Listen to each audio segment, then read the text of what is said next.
Granddaughter wouldn't let go of my hand at the Christmas dinner table, and I almost missed it entirely. She'd been clingy before. She was 7. Kids go through phases. But this was different. Every time her father reached across the table for the breadbasket, her small fingers would tighten around mine like a reflex she couldn't control. Not the grabbing of a child who wants attention, the grabbing of a child who is bracing for something.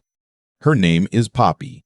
She has her mother's red hair and her father's gray eyes, and up until about 8 months before that December evening, she used to narrate everything she did out loud. "Grandpa, I found a worm. Grandpa, look how fast I can run. Grandpa, look how fast I can run. Grandpa, did you know starfish don't have brains?" She was the kind of kid who filled every room she walked into. She wasn't filling the room anymore. I'm a retired high school principal from Guelph, Ontario. 31 years in education means you get very good at reading children. You learn to tell the difference between a bad day and something structural. You learn that when a child changes, there's always a reason. I'd been watching Poppy for months, telling myself I was overreacting, telling myself she was just getting older, that 7-year-olds grow quieter as they grow up. But that evening, when my son-in-law Bernard stood up to refill his wine and Poppy pressed herself back against her chair like she wanted to disappear into it, I stopped lying to myself. After dinner, the adults moved to the living room. I found Poppy in the hallway, sitting on the bottom step of the staircase, arranging and rearranging a small collection of hair elastics on her wrist. I sat down beside her. My knees aren't what they used to be, but I got myself down to that step. "You doing okay, Bug?" I used the nickname I'd had for her since she was a baby, when she used to bounce on my knee and shriek with laughter. She kept her eyes on the elastics. "I'm okay, Grandpa." "You seem a little quiet tonight." She didn't answer right away. Then, barely above a whisper, "The shed makes me feel sick." I went very still. "What shed, Poppy?" She looked up at me, then quickly looked away. "Daddy's shed, in the backyard." She swallowed. "I don't want to go in there anymore." "Has something happened in the shed?" Her whole body went rigid. She shook her head fast, the kind of head shake that means the opposite of no. Then my daughter Renata called from the kitchen, "Poppy, come help Grandma with the dessert." And Poppy was up off that step so fast I barely registered she'd moved. She gave me one look before she disappeared around the corner. Not a child's look, something older than her age. Something that begged me not to ask again, and also begged me not to stop. I sat on that step for a long time by myself. I'm not a man who panics. In 31 years of school administration, I handled a student's mental health crisis, a fire in the science wing, a teacher accused of financial misconduct, a lockdown that turned out to be a false alarm but felt completely real for 45 minutes. I know how to stay level when everything in me wants to run. But sitting on that step in my daughter's hallway on Christmas evening with the sound of dessert being served in the next room, I felt something I hadn't felt in years. Dread. Absolute marrow-deep dread. Bernard is an accountant. He works for a mid-sized firm in Kitchener, does well for himself, drives a late-model Subaru, coaches Poppy's soccer team on weekends. He and Renata had been married for 9 years. When they met, I thought he was steady, reliable. The kind of man a father can trust with his daughter.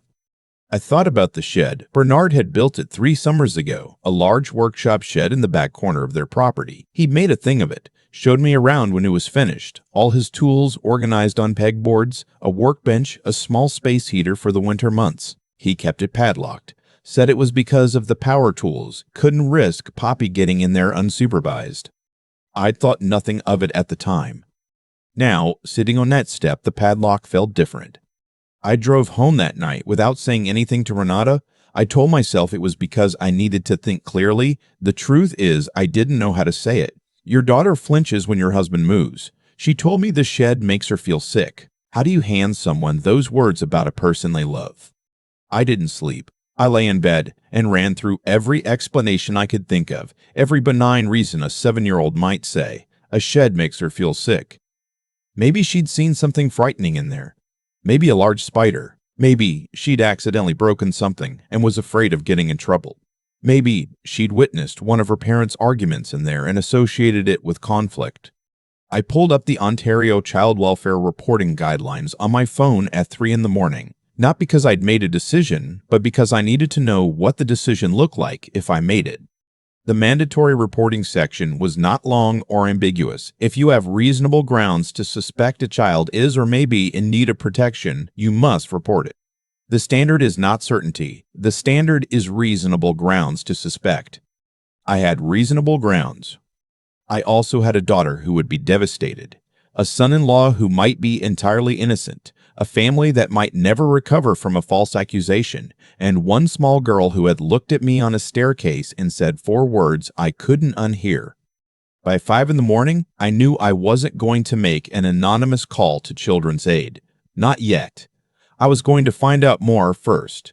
I was going to trust 31 years of watching children tell me things they couldn't say with words.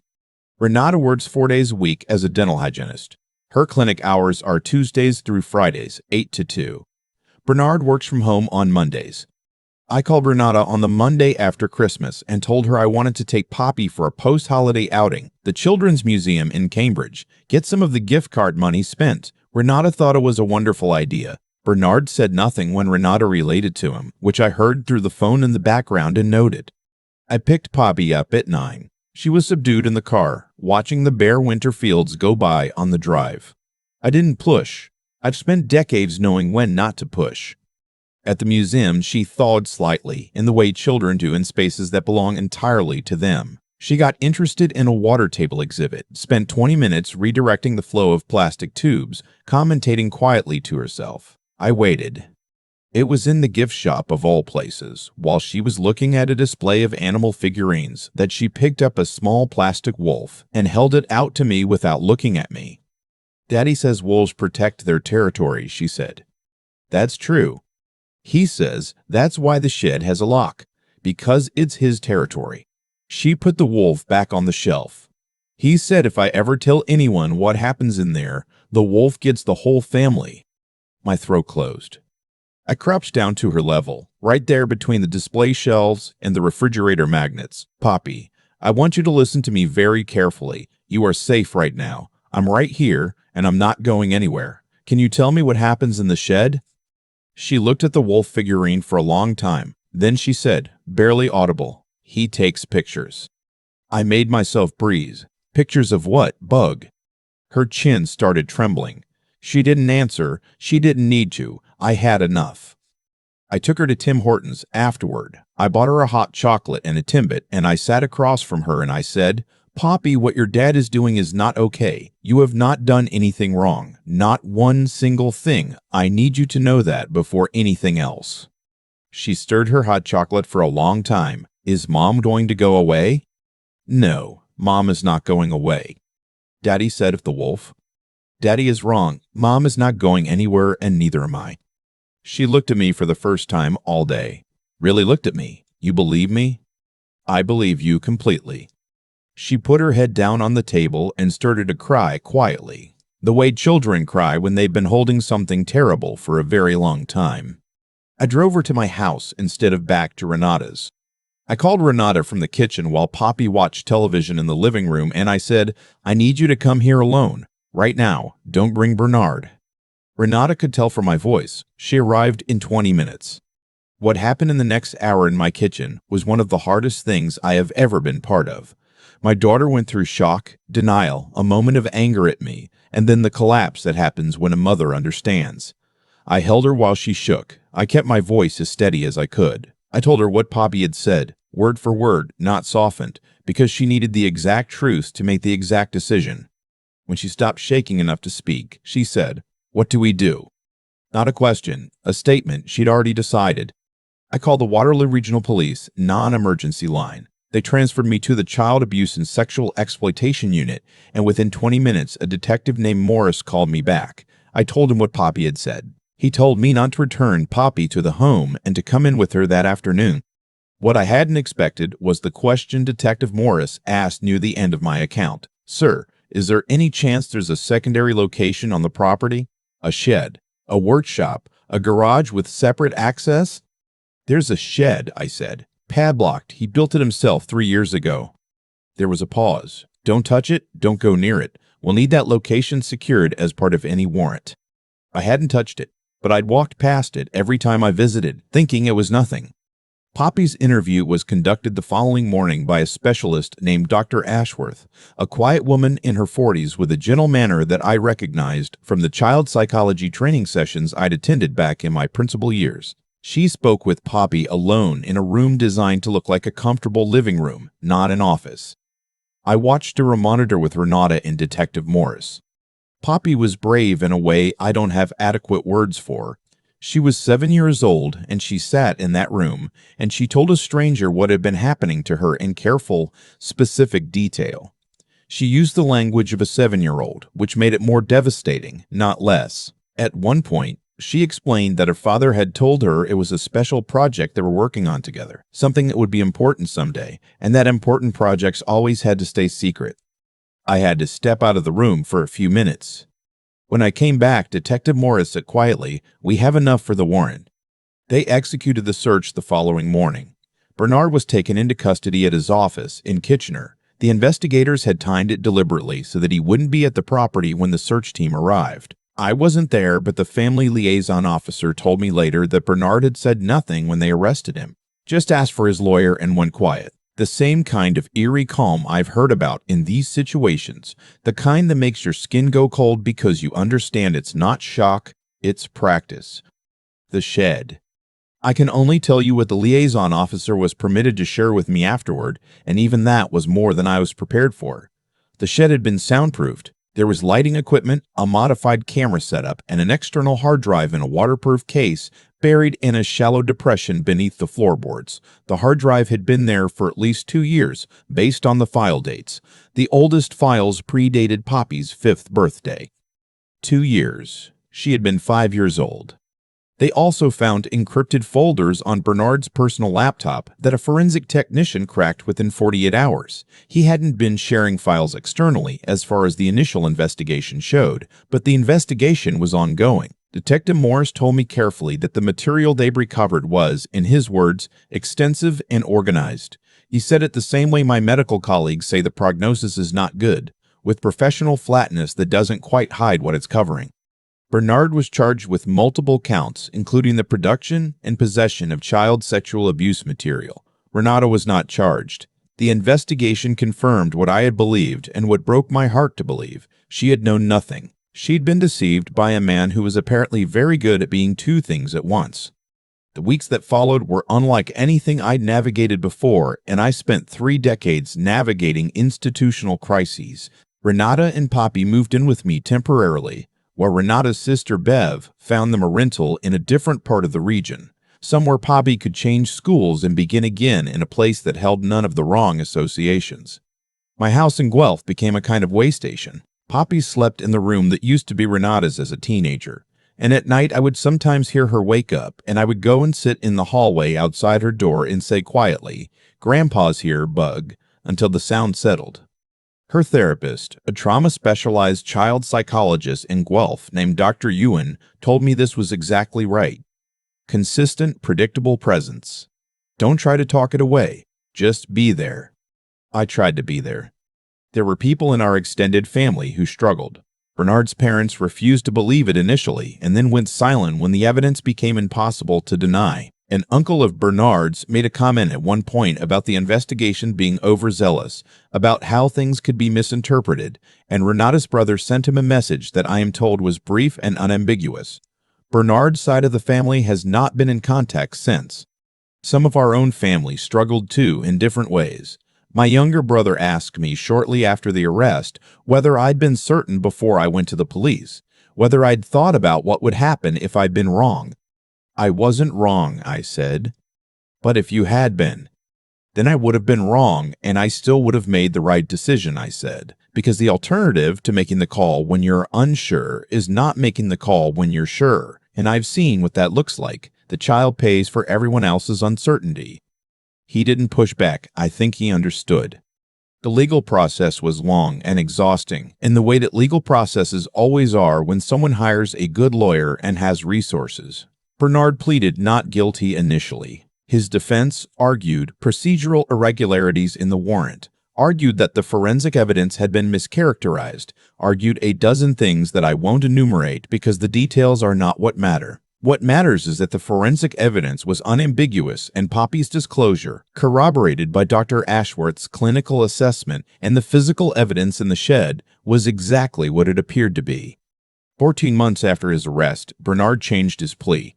He received 12 years in federal penitentiary. He will be on the National Sex Offender Registry for life. He will not be permitted unsupervised access to children upon release. The judge, in her sentencing remarks, noted that the degree of organization and the extended duration of the offending demonstrated not impulsivity, not a momentary failure of judgment, but a sustained and deliberate pattern. She used the word predatory. She used it twice. I sat in that courtroom and watched the man I had trusted with my daughter's life receive his sentence, and I felt nothing I could name as satisfaction. What I felt was something closer to grief. Grief for the version of this story that didn't exist, where it had never happened, where Poppy had grown up in a safe house with two parents who loved her in ways that were only ever good. That story doesn't exist, and it never will. What exists is the one we have, where she survived, and where the surviving now has to become something like a life. Renata is doing better than I feared, which is a sentence I could not have said in those first months. She spent a long time carrying guilt that didn't belong to her, the guilt of the person who didn't see what was happening under her own roof. Dr. and St. Ewan, who was also seeing Renata for a period, told her something I've repeated back to her when she needed to hear it. Abusers invest enormous energy in not being seen. The concealment isn't a failure of your perception. It's a product of their effort. She's back at work now. She and Poppy have a small apartment in Kitchener, near Bev, near a park that Poppy likes.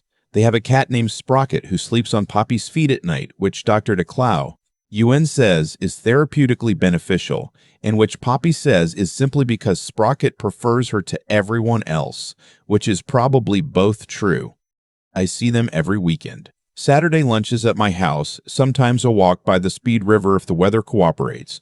Poppy is in grade 3 now. She's made 2 friends she talks about with the kind of exasperated affection that means they're actually very important to her. She started talking again the way she used to, narrating things, asking questions, filling up the room with herself. A few months ago, her teacher called me. Renata had listed me as the second emergency contact, and the teacher wanted me to know that Poppy had written a story in class about a girl who tells the truth even when it's scary, and that the whole class had clapped when she read it aloud. I thanked the teacher and then sat in my truck in the school parking lot for a while afterward. I think about the Christmas dinner table often, the way Poppy's fingers tightened around mine, the way I almost wrote it off as clinginess, the way 31 years of watching children communicate through their bodies rather than their words was the only thing that stopped me from letting the evening pass unremarked. I think about what would have happened if I'd driven home that night and said nothing. If I'd told myself it wasn't my place, that families handled these things internally, that I might be wrong, that the cost of being wrong was too high. I have colleagues who've been in similar situations, educators, medical professionals, who have made that calculation and stayed silent. They don't talk about it openly, but the silence itself is a kind of answer about what the silence cost.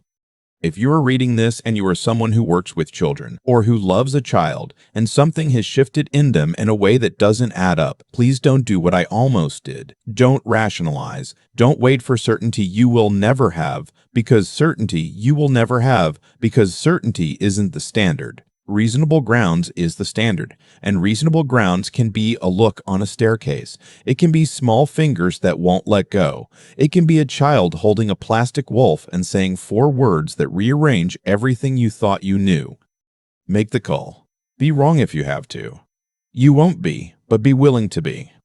Poppy came to my house last Saturday, and she brought me a drawing she'd made at school. It's a picture of a man and a small girl with red hair walking next to what I think is meant to be the Speed River, though the river is purple and there are orange birds in the sky that don't correspond to any known species of Ontario wildlife. Underneath, in her handwriting, which still slants a little to the left, me and Grandpa. We are safe. It's on my refrigerator. That's where it's going to stay. I keep thinking about the moment I almost drove home and said nothing. It would have been so easy. It was Christmas. Poppy was clingy. She was 7. 7-year-olds are clingy. Bernard was there, smiling at the right moments, passing the bread, asking my brother-in-law about his renovation project. The evening had the texture of a normal evening, and I had 31 years of experience telling me something was wrong, and I almost let the comfort of the room override all of it. That's the thing nobody tells you about these situations. It's not that people don't see, it's that seeing has a cost, and the mind will work very hard to find a way not to pay it. What stopped me wasn't courage, not at first. It was something more basic, something trained into me over decades of watching children communicate through their bodies when their words weren't safe. Poppy's fingers around mine, the way she pressed back into her chair, the way she'd gone from a child who narrated her entire world out loud to a child who watched doorways. Those weren't things I chose to notice. They were things I couldn't not notice, once I'd spent enough years learning to look. I think that's what I'd call the first quality that this whole experience forced me to reckon with, the discipline of honest seeing. Not looking for what you want to find. Not looking for what's comfortable. Looking at what's actually in front of you and being willing to name it, even when naming it costs something. I had decades of practice in that particular discipline, and it still wasn't easy. I still spent a sleepless night trying to talk myself out of what I'd already understood. The second thing this experience made clear to me is that knowing the right thing isn't the same as doing it. There's a gap between those 2 points, and that gap is where a lot of harm gets done. Not by bad people, but by decent people who couldn't figure out how to cross it. Renata's family, my colleagues over the years, the neighbor who noticed something and decided it wasn't their place. I don't judge those people. I understand the gap. I've stood in it myself. What got me across it wasn't certainty. I've already said I wasn't certain. What got me across it was deciding that Poppy's safety was worth being wrong about. That's a decision you have to make before you have all the information, which is the only time it actually matters. And then there's what came after. The months of sitting in hallways at 2 in the morning saying Grandpa's here, bug into the dark, the supervision visits, the therapy sessions, the court dates, the paperwork, the phone calls from relatives who didn't know what to believe. None of that was a single brave moment. It was a long, grinding accumulation of showing up. That's the part that doesn't make it into the headline version of any story like this. The part where you just keep going, day after day, not because it's resolved, but because Poppy needs someone who doesn't leave. She's in grade 3 now. She has 2 friends she pretends to find exhausting. She has a cat named Sprocket. Last Saturday, she showed me a math worksheet she'd gotten full marks on and explained to me at considerable length why she deserved bonus marks for her handwriting, which was, in fact, no better than average. I told her she had a strong case, and I'd look into it. She laughed, really laughed. I'm not sure I've ever been more grateful for a sound in my life.